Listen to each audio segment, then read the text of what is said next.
Baik, selamat pagi Ibu Bapak sekalian, apa kabar? Senang akhirnya bisa ketemu dengan Ibu Bapak kembali di sini, terutama dalam kesempatan bisa melayani. Terima kasih untuk Pak Gem yang memberikan kesempatan. Baik, Ibu Bapak pada pagi hari ini kita akan belajar dari Kitab Wahyu. Kitab Wahyu, tenang Bapak Ibu, saya nggak akan bahas akhir zaman, tenang ya. Orang selalu berpikir kalau Wahyu pasti udah akhir zaman gitu dan sebagainya. Tapi kita akan mempelajari pesan Tuhan yang menjadi maksud Tuhan bagi kita hari-hari ini. Boleh tampilkan. Kalau mau dikasih judulnya adalah kuatkanlah gitu ya Bu Bapak ya. Nah sebelum kita masuk ke pembacaan di Wahyu pasal yang ketiga, saya kira ada baiknya ada pengantar tentang Wahyu 3 ini. Wahyu 3 adalah bagian dari 7 surat kepada gereja di kitab Wahyu gitu ya. Boleh next? Nah, Wahyu 1 ayat 11 berkata begini, katanya, apa yang engkau lihat tuliskanlah di dalam sebuah kitab dan kirimkanlah kepada ketujuh jemaat ini. Ke Efesus, ke Smyrna, ke Pergamus, ke Tiatira, ke Sardis, ke Philadelphia, dan ke Laodikia. Saya percaya ibu bapak pasti familiar dengan cerita Efesus. Efesus itu keberatan Tuhan adalah mereka meninggalkan kasih yang mula-mula. Smyrna, Pergamus, ataupun Philadelphia ya, jemaat yang menjadi sesuatu yang dipuji Tuhan karena kesetiaan mereka dan sebagainya. Tapi hari ini kita akan belajar dari salah satu 7 ini, yaitu kepada jemaat Sardis, ibu bapak sekalian, kepada jemaat Sardis. Saya perlu ingatkan ibu bapak juga bahwa ketika kita bicara tentang ketujuh surat kepada ketujuh jemaat, itu tidak hanya bicara nanti di masa depan gitu ya, atau itu tidak bicara saja tentang nanti di akhir zaman gereja tuh pasti mirip-mirip deh. Ada gereja model Smyrna, ada gereja model Philadelphia. Tidak itu saja maknanya bahwa ada orang memberi mana tersebut, tidak salah. Tapi sebenarnya kitab Wahyu dan 7 surat kepada ketujuh jemaat ini juga boleh menjadi pesan pribadi Tuhan. Saya ulang ibu bapak ya, pesan pribadi Tuhan kepada setiap orang percaya. Jadi ini bukan bicara model-model gereja saja, tapi ini juga menjadi peringatan Tuhan kepada kita, umat percaya, murid Kristus yang ada di akhir zaman. Oke, ibu bapak sekalian ya, itu pengantarnya. Siap untuk belajar firman Tuhan pagi ini?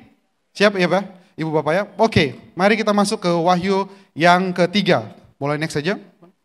Dikatakan begini, dan tuliskanlah kepada malaikat jemaat di Sardis. Inilah firman Dia yang memiliki ketujuh roh Allah dan ketujuh bintang itu. Aku tahu segala pekerjaanmu, engkau dikatakan hidup, padahal engkau mati. Bangunlah dan kuatkanlah apa yang masih tinggal, yang sudah hampir mati. Sebab tidak satu pun dari pekerjaanmu aku dapati sempurna di hadapan Allahku.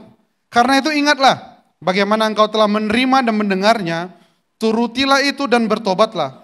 Karena jikalau engkau tidak berjaga-jaga, aku akan datang seperti pencuri, dan engkau tidak tahu pada waktu manakah aku tiba-tiba datang kepadamu. Tetapi di Sardis ada beberapa orang yang tidak mencemarkan pakaiannya. Mereka akan berjalan dengan aku dalam pakaian putih, karena mereka adalah layak untuk itu.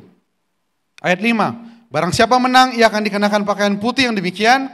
Aku tidak akan menghapus namanya dari kitab kehidupan, melainkan aku akan mengaku namanya di hadapan Bapakku dan di hadapan para malaikatnya. Ayat 6 saya kira kita boleh membaca bersama-sama. Dua-duanya. Siapa bertelinga, hendaklah ia mendengarkan apa yang dikatakan roh kepada jemaat-jemaat. Kita hari ini akan belajar apa menjadi pesan Tuhan bagi kita secara pribadi melalui surat kepada jemaat di Sardis. Mari kita melihat kira-kira Sardis ini seperti apa ibu bapak. Boleh next bang? Sardis adalah kota di provinsi Romawi wilayah Asia di sebelah barat Turki. Ibu kota kerajaan Lydia. Kemegahannya terutama di bawah Kroesus. Ibu bapak itu nama kaisar ya, itu bukan gabungan antara Kroesan sama Kroesus, bukan. Di bawah Kroesus sangat mengagumkan.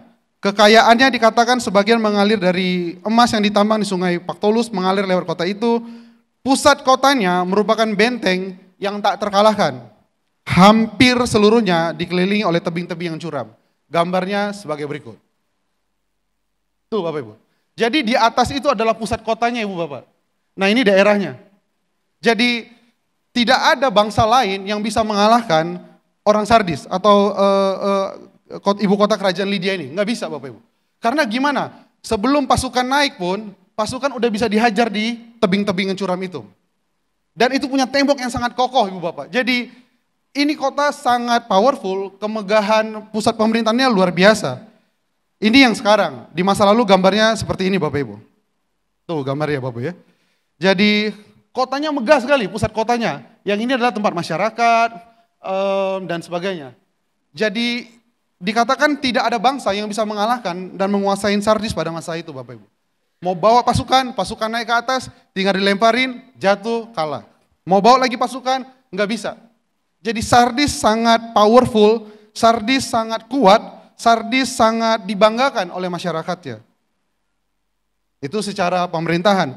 Akibatnya, next Bang. Secara kehidupan keagamaan, di sana ada sinagog untuk orang Yahudi, di sana ada gereja mula-mula, di sana juga ada kuil Artemis. Bahkan kuil Artemis itu salah satu yang terbesar pada masa itu Bapak Ibu. Artemis adalah dewi yang memberikan pertanian yang baik, dewi pemburu dan sebagainya. Dan uang mereka itu adalah emas Bapak Ibu. Kalau kita kan beli emas pakai uang ya. Kalau mereka enggak. Mereka beli sayur pakai emas gitu. Jadi mereka mata uang aja emas gitu. Kalau kita masih beli emas pakai uang. Jadi kaya sekali, solid sekali secara pemerintahan. Akibatnya kehidupan keagamannya juga megah-megah. Jadi pertanyaan, kenapa Tuhan punya keberatan? Jadi pertanyaan, kenapa Yesus menyampaikan keberatannya? Mari kita membedahnya satu-satu Ibu Bapak. Kita mulai dari ayat 1. Dan tuliskanlah kepada malaikat jemaat di Sardis. Inilah firman Dia yang memiliki ketujuh roh Allah dan ketujuh bintang itu. Aku tahu segala pekerjaanmu. Yang warna kuning mari kita baca Ibu Bapak. Engkau dikatakan hidup padahal engkau mati. Ada apa ini? Kenapa dengan kota semegah itu? Kenapa dengan kehebatan seperti itu? Tuhan Yesus justru berkata engkau hidup padahal engkau mati. Mengapa Ibu Bapak? Karena dulunya gereja Tuhan membicarakan Yesus. Tapi perlahan mereka mulai membicarakan betapa megahnya Sardis.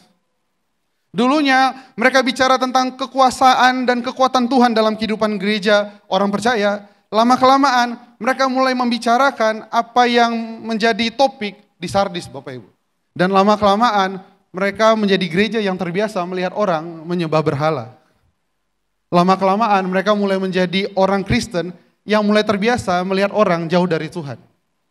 Dulu bicara Yesus, sekarang mereka kalau kumpul, tuh lihat tuh. Kita itu punya kota pemerintahan yang luar biasa. Dulu mereka masih berdoa, Tuhan lawat kota kami, jauhkan dari penyembahan berhala. Tapi sekarang mereka mulai bilang, ya itu kan jalan hidup masing-masing, gak apa-apa.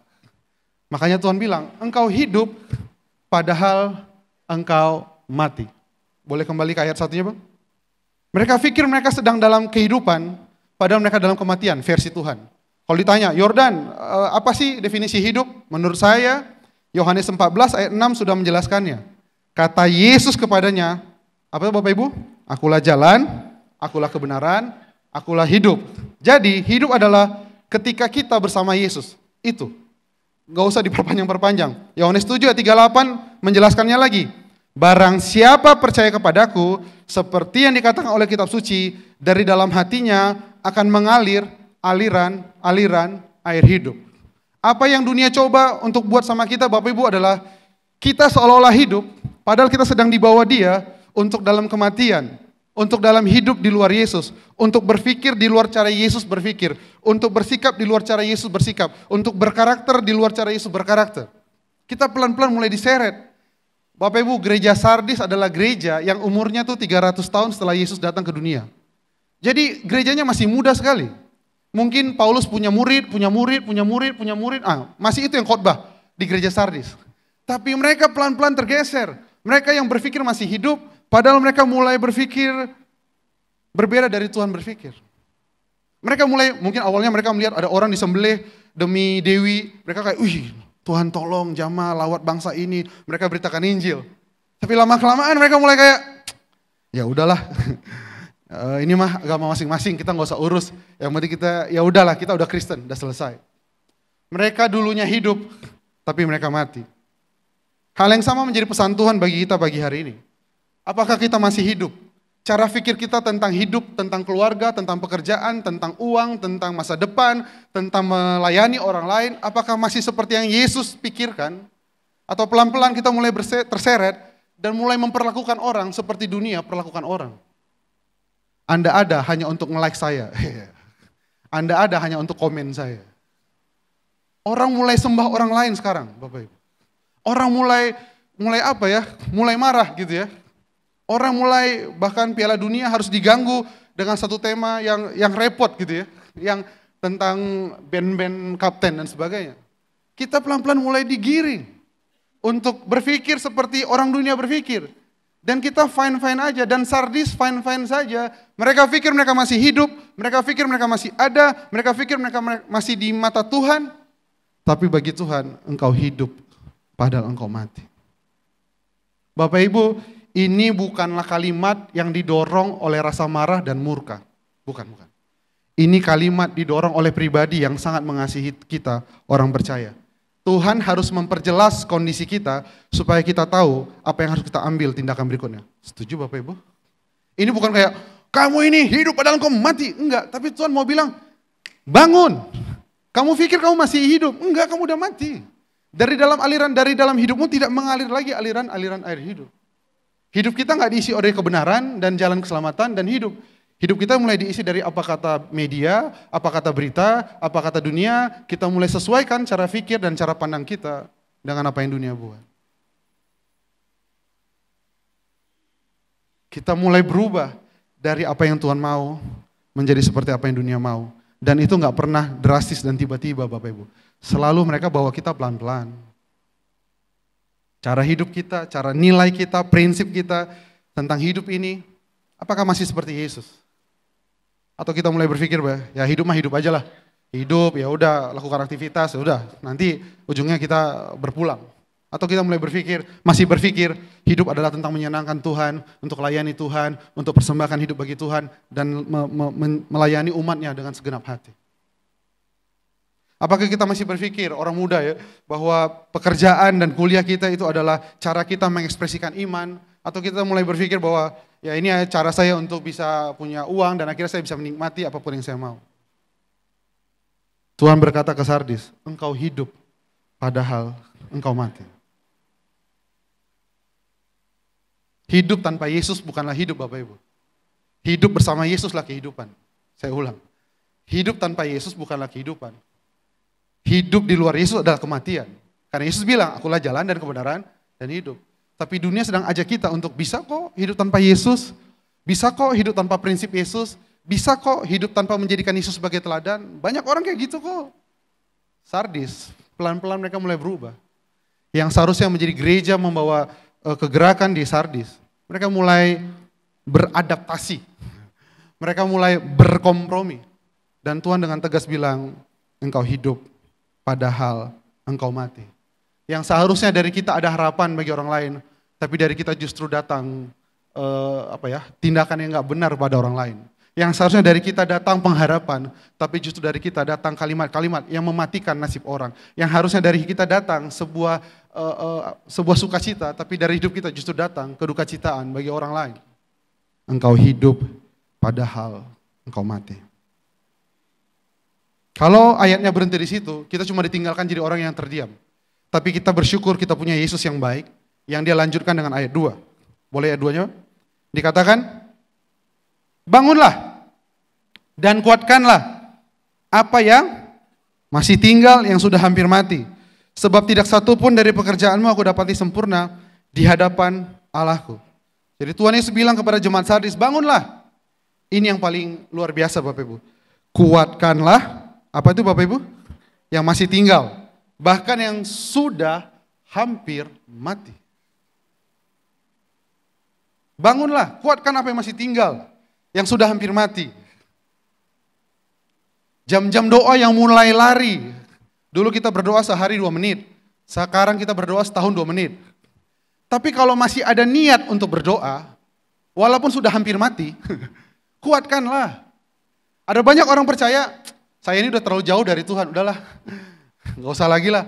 Tunggu dulu Ibu Bapak. Kalau masih ada sedikit aja yang masih tertinggal, bahkan itu sudah hampir mati, bahkan itu udah tinggal dikit banget, kuatkan.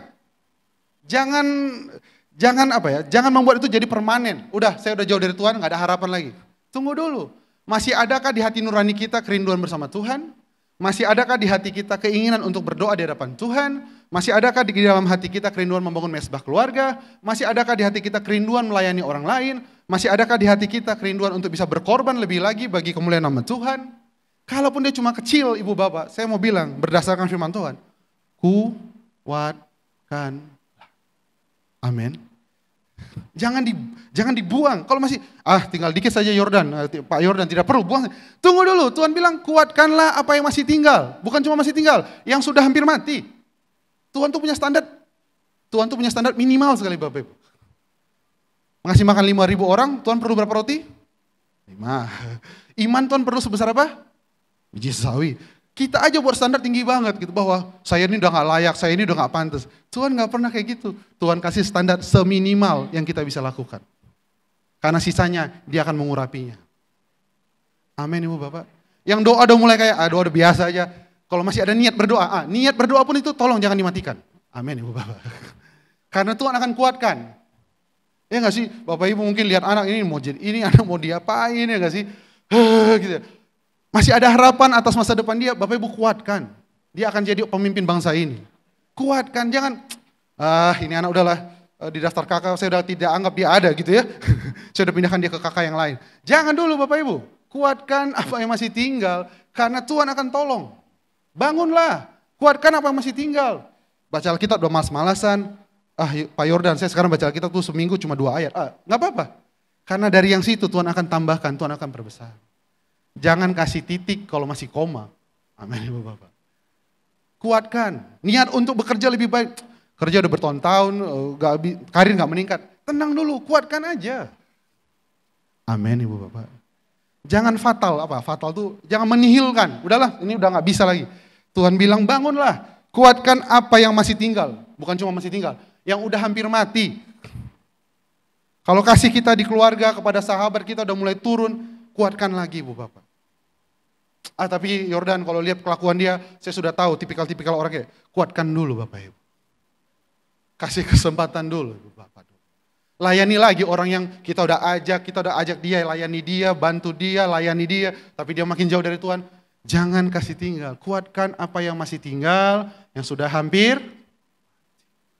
Kalau saya lihat dia, udah gak ada harapan lah. Bahkan kalau Yesus datang pun, saya nggak rasa Yesus bisa tolong dia. Karena ini orang keras kepala sekali. Tunggu dulu. Kuatkan apa yang masih tinggal, yang sudah hampir mati. Untuk apa? Karena ini Bapak Ibu, saya lebih suka terjemahan bahasa Inggris. Dikatakan begini. Wake up, strengthen what remains and is about to die. For I have found your deeds unfinished. Kenapa kita perlu kuatkan apa yang masih tinggal yang sudah hampir mati? Karena tugas dari Tuhan, karena panggilan dari Tuhan, karena rencana dari Tuhan belum selesai. Amin Ibu Bapak. Kitanya sendiri udah mau nyerah. Masalahnya kita punya pekerjaan dari bos, belum selesai.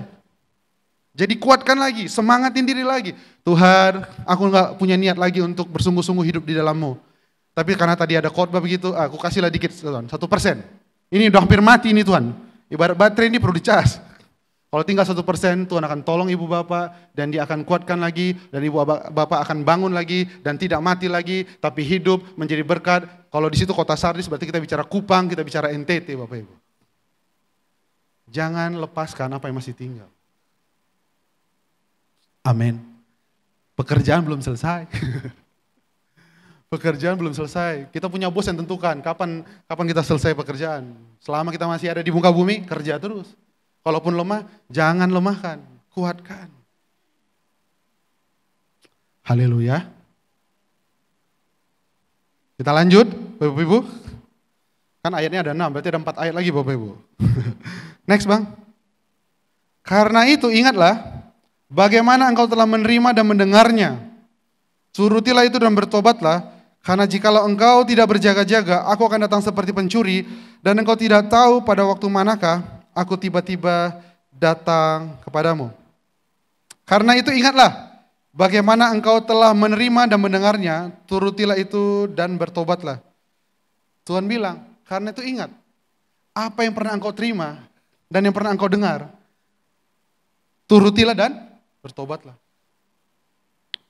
Tahun ini Bapak Ibu ikut ibadah udah berapa kali? Kita sudah di akhir November. Kita bilanglah mungkin ibadah sudah 50, ya sudah 48-an ya Bapak Ibu. Pertanyaannya, sudahkah 48 khotbah yang Bapak Ibu dengar, Bapak Ibu sudah turuti atau belum? Saya ketemu banyak orang percaya yang berpikir bahwa dia membutuhkan sebuah pewahyuan spektakuler. Pewahyuan baru saya terima Bapak Ibu. Tapi pewahyuan spektakuler dan ajaib dan luar biasa tanpa kesetiaan mengerjakan firman yang pernah kita dengar sebelumnya, itu nggak bisa Bapak Ibu. Amin. Saya ulang, ada banyak orang, saya butuhkan sesuatu yang lebih besar. Enggak. Yang Bapak Ibu perlukan adalah kembali ke khotbah minggu lalu, rela berkorban, atau tema bulan lalu, sebelumnya dan sebelumnya dan sebelumnya. Itu caranya untuk kita kembali menguatkan apa yang masih tinggal dalam kehidupan kita. Amin Ibu Bapak. Ibu Bapak nggak perlu khotbah baru. Ibu Bapak perlu bertobat dengan khotbah lama gitu ya. Karena kita tuh, wah apalagi zaman sekarang dengan YouTube, Bapak Ibu bisa compare khotbah, pendeta ini khotbahnya begini, pendeta itu khotbahnya gitu. Kalau di luar negeri terserah aja. Tapi saya mau bertanya, apakah semua khotbah yang didengar sudah dilakukan? Itu aja. Bapak Ibu boleh bandingkan, wah kalau pendeta ini terserah. Tapi di tempat ini, di rumah ini, apakah khotbah yang Bapak Ibu pernah dengar, Bapak Ibu sudah kerjakan? Karena itu ingatlah, bagaimana engkau telah menerima, engkau telah mendengar. Turutilah itu. Dan apa? Ya bagian bertobat memang kita nggak mau baca. Oke nggak apa-apa, saya aja. Dan bertobatlah. Yang nulis khotbah selama ini udah mau Desember. Flashback lagi buka-buka lagi tulisan khotbah. Oh yang ini belum. Yang ini juga belum. Ini kelupaan. Ini ketinggalan. Ini kayaknya saya belum deh. Ini kayaknya saya abai. Rupanya semua khotbah belum dikerjakan. Bapak Ibu, jangan izinkan tahun ini berlalu sebelum kita menuruti, melakukan semua firman yang pernah kita dengar di tempat ini, di rumah ini. Jangan pernah izinkan 2022 berlalu. Amin. Jadi hari ini khotbahnya bukan khotbah yang baru. Khotbah hari ini adalah cuma menegaskan. Baca lagi khotbah yang lama. Udah itu aja. Karena di situ Bapak Ibu akan kembali menemukan kekuatan dari Tuhan. Kita perlu bertobat. Mana tuh? Itu dia. Bapak Ibu boleh baca atau anak muda yang baca. Karena jikalau semua yang di bawah 30. Karena jikalau dua-dua ya.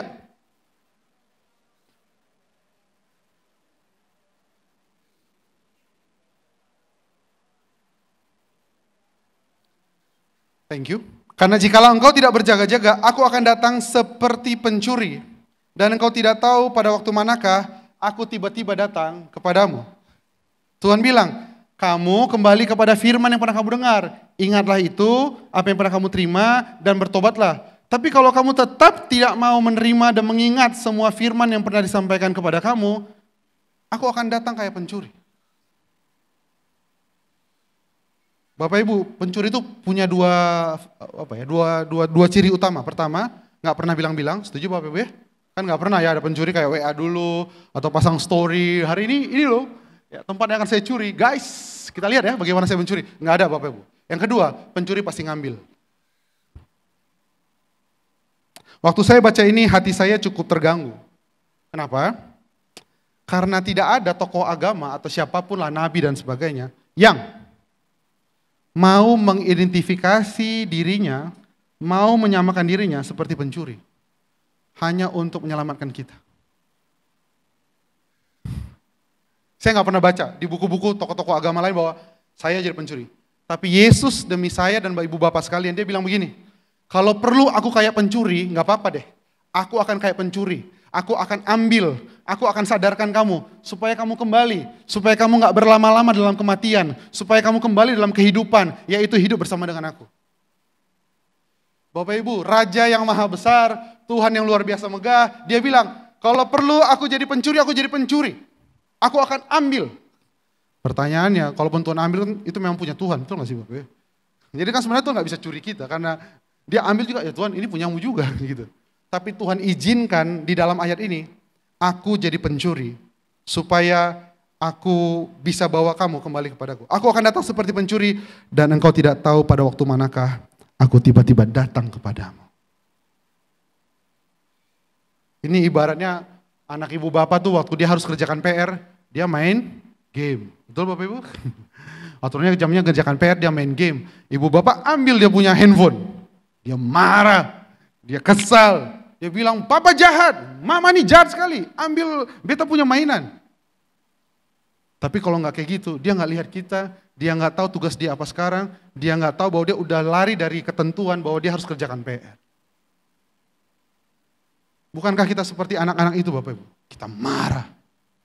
Kita bilang Tuhan nggak adil. Padahal Tuhan udah bilang, nggak usah ambil jalan pencurian, ambil jalan pertobatan. Saya ulang Bapak Ibu. Kan udah ada di awal tuh Bapak Ibu. Ingat aja dulu firman, bertobat. Tapi kalau kamu tetap nggak mau, ada jalan lain yang terpaksa. Bukan karena marah, bukan karena benci, bukan karena dendam. Karena Tuhan sayang kita. Haleluya. Bapak Ibu jangan sampai dicuri Tuhan, jangan sampai. Repot kita, repot. Repot. Hobi secukupnya saja. Jangan buat hobi melampauin Tuhan di hati kita. Amin.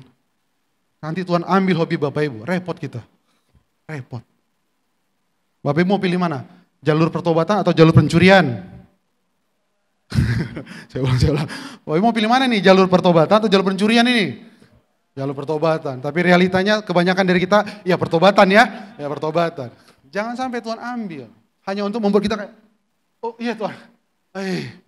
Tuhan ampun. Beta sonde gitu lagi. Tahun depan janji.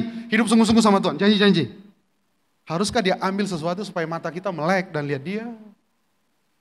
Padahal firmannya tiap minggu di sini ada. Belum lagi hari Sabtu dan sebagainya. Supaya apa Bapak? Supaya kita hidup. Surat ini bukan surat kemurkaan. Ini bukan surat kemarahan. Ini surat cinta Yesus kepada kita.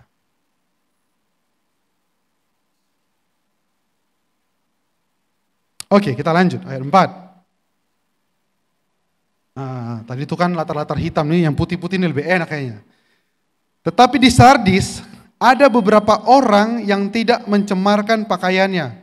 Mereka akan berjalan dengan aku dalam pakaian putih karena mereka adalah layak untuk itu. Ayat 5, barang siapa menang, ia akan dikenakan pakaian putih yang demikian. Aku tidak akan menghapus namanya dari kitab kehidupan, melainkan aku akan mengaku namanya di hadapan Bapakku dan di hadapan para malaikatnya. Tapi ternyata di Sardis ada beberapa orang yang tidak mencemarkan pakaiannya. Wow. Kalau kita baca dengan perspektif kita, tetapi di Kupang, jemaat GBI Kupang Baru adalah orang yang tidak mencemarkan pakaiannya. Bapak Ibu gak ada amin, gak apa-apa lah. Oke. Mereka akan berjalan dengan aku dalam pakaian putih, karena mereka adalah layak untuk itu. Jadi tadi sebagian memang ada jemaat Sardis yang hidup udah kayak orang Sardis, yang udah mati, yang apa tadi tuh, yang nggak mau bertobat, yang Tuhan harus kasih peringatan Tuhan akan curi. Tapi ada sekelompok orang yang mereka jaga hidup tetap kudus di tengah-tengah kota Sardis. Dan Tuhan bilang begini, aku tidak akan menghapus namanya. Itu berarti Tuhan hafal nama per nama. Orang-orang yang jaga hidupnya benar di tengah-tengah dunia yang jatuh ke dalam dosa. Paling repot tuh kita makan kalau pakai baju putih, betul Bapak ya? Itu paling repot itu. Kenapa? Kita harus jaga, kasih tisu. Sama, orang yang menjaga hidupnya di hadapan Tuhan itu paling repot. Karena dia harus jaga, dia harus dalam keadaan aware, sadar, berjaga-jaga. Kalau makan pakai baju hitam lebih gampang, makan yang jatuh saus, jatuh kecap semuanya biar saja, karena ini baju hitam. Tapi baju putih nggak bisa. Makan, gitu. Kenapa? Harus menjaga. Saya berdoa, ayat 4, ayat 5 adalah ibu bapak semua pagi hari ini. Kalau saya sih berpikir saya ini bagian 1, 2, 3 Bapak Ibu. Saya ini kayaknya, Bapak Ibu ayat 4 dan 5, mereka nanti kalau masuk surga itu disebut namanya sadaq. Di hadapan semua orang.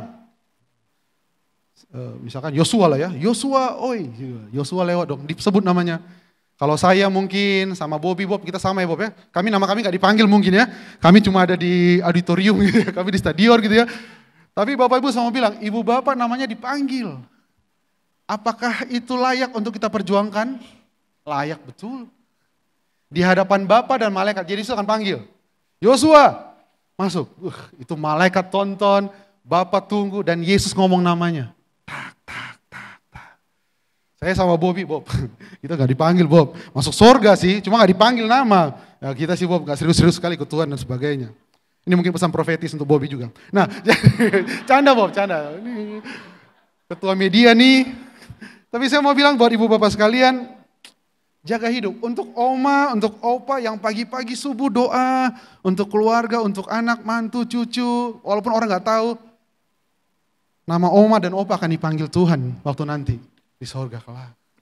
Untuk orang tua yang walaupun, aduh gimana sih anakku ini, mendoakan, mengasihi tanpa letih gitu ya, terus menyampaikan firman, terus mendoakan, berdoa puasa, orang gak ada yang tahu. Saya mau sampaikan, buat ibu, untuk bapak yang melakukan hal itu, Anda adalah orang berjubah putih dan akan dipanggil namanya di depan Tuhan. Untuk anak muda yang diajak untuk buat dosa, sikit-sikit, biasa, semua anak muda juga buat. Dan bilang, enggak, based on mau nah. Dan engkau gara-gara itu disingkirkan teman, dianggap cupu dan sebagainya. Hei, namamu akan dipanggil. Di hadapan Bapa dan malaikat. Bobby juga salah satunya dipanggil. Bobby dipanggil. Karena Bobby makin bertobat, dari 4 dan 5. Saya mau sampaikan buat ibu bapak, itu sungguh sangat layak diperjuangkan selama hidup. Jadi nanti di sorga ada yang masuk dipanggil, ada yang enggak. Dipanggil itu maksudnya dipermuliakan, itu maksud saya bapak. Ada yang masuk ya karena percaya Yesus, udah. Ya masuk aja. Cek nama. Yordan. Waduh udah mulai deg-degan ini, kenapa lama sekali ini? Yordan. Oh ada, tapi kamu jalur biasa ya, kamu reguler. Petrus, reguler. Bobby, Yosua. Jalur kemuliaan. Amin, Ibu Bapak. Ibu Bapak disakiti orang tapi terus mendoakan. Engkau adalah orang yang berjubah putih itu nanti, Ibu Bapak. Anak muda yang jaga kekudusan, engkau adalah orang berjubah putih itu. Untuk kita yang melayani Tuhan dengan hati yang merindukan karya Tuhan nyata atas gereja ini, ibu bapak adalah orang yang berjubah putih itu. Ada beberapa orang tidak mencemarkan pakaiannya. Mereka akan berjalan dengan aku dalam pakaian putih. Karena mereka adalah layak. Berjalan bareng Tuhan Yesus, sadap. Ya mungkin Tuhan Yesus baru 12 murid. Baru rombongan tadi tuh, rombongan GBI Kupang Baru, sadap. Saya di stadion cuma lihat-lihat saya gitu ya. Mau berjuang dalam hidup ini Bapak Ibu untuk momen itu? Mau? Kita harus jaga iman, jaga ini. Tidak apa, kalau memang ini harganya, nanti aku dapat kemuliaan luar biasa di sorga kelak kekal.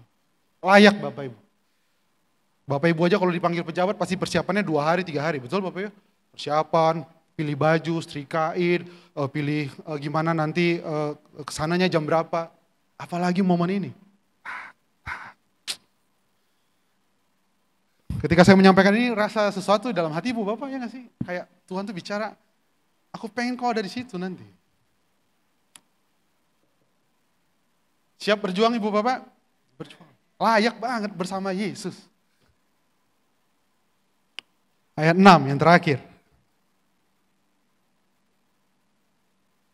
Siapa bertelinga, hendaklah yang mendengarkan apa yang dikatakan Roh pada jemaat-jemaat. Waktu saya membedah ini, teks ini Bapak Ibu, saya kira ayat 6 itu adalah cuma ayat penutup saja. Jadi kayak stempel, udah selesai cerita. Tapi waktu saya doa, saya mendapati ada pesan lagi dari situ. Yohanes 14 ayat 16 berkata, Aku akan minta kepada Bapa, dan ia akan memberikan kepadamu seorang penolong yang lain, supaya ia menyertai kamu selama-lamanya. Yaitu roh kebenaran. Dunia tidak dapat menerima dia, sebab dunia tidak melihat dia, dan tidak mengenal dia, tetapi kamu mengenal dia, sebab ia menyertai kamu dan akan diam di dalam kamu. Jadi ketika ayat 6 berkata, hendaklah ia mendengarkan apa yang dikatakan roh, itu bicara tentang Roh Kudus Bapak Ibu. Bahwa Roh Kudus yang buat Bapak Ibu bisa setia sampai akhir. Bukan kuat, bukan gagah, tapi oleh Rohku firman Tuhan semesta alam, Zakaria 4:16. Jadi Bapak Ibu nggak usah khawatir. Bapak Ibu yang masih, enggak lah ya, di sini nggak ada lagi ya. Orang-orang yang masih kayak saya di ayat 1, ayat 2, ayat 3 gitu ya. Masih ada kesempatan. Kita pindah ke kelompok orang yang ayat 4, ayat 5, dan ayat 6. Untuk ibu bapak yang sekarang udah menjaga hidupnya, sungguh-sungguh dalam Tuhan, tidak mencemarkan hidupnya, orang-orang di ayat 4, ayat 5, ayat 6, setialah terus bersama roh Tuhan. Amin. Semua yang ayat 1, ayat 3 katakan, oh enggak ada ya. Yang di 1 ayat 2, udah mati, tinggal sedikit lagi apa yang ada, merasa bahwa hidup udah jauh dari Tuhan, ada harapan. Roh Kudus bisa bawa kita pindah, masuk ke dalam kelompok orang yang berjubah putih itu. Untuk yang berjubah putih, boleh katakan amin? Oh enggak ada lah ya, masa ngaku, kalau ngaku jadi itu. Untuk orang yang berjubah putih, saya mau sampaikan, setialah, karena roh itu akan jaga kita terus sampai akhir. Bukan karena kemampuan kita, pasti nggak mungkin Bapak Ibu. Jangan mau diseret oleh cara pikir dunia. Ayat 17 saya jelaskan sedikit Bapak Ibu, yang bagian ini. Dunia tidak dapat menerima dia, sebab dunia tidak melihat dia. Kita di situ dulu. Dunia tidak dapat menerima dia, sebab dunia tidak melihat dia dan tidak mengenal dia. Jadi waktu Bapak Ibu menjaga hidup suci, menjaga hidup benar di hadapan Tuhan, orang dunia nggak ngerti. Kenapa ada orang hidup kayak gitu? Karena apa? Ini nih. 1, 2, 3. Dunia tidak melihat.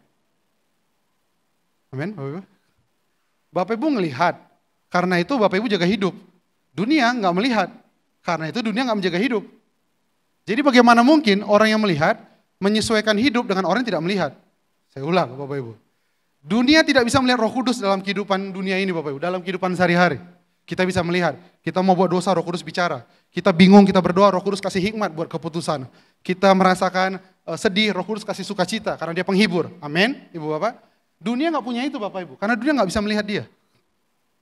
Dunia bisa lihat whisky, dunia bisa lihat Johnny Walker, dunia bisa lihat minuman keras, dunia bisa lihat apapun itu ya.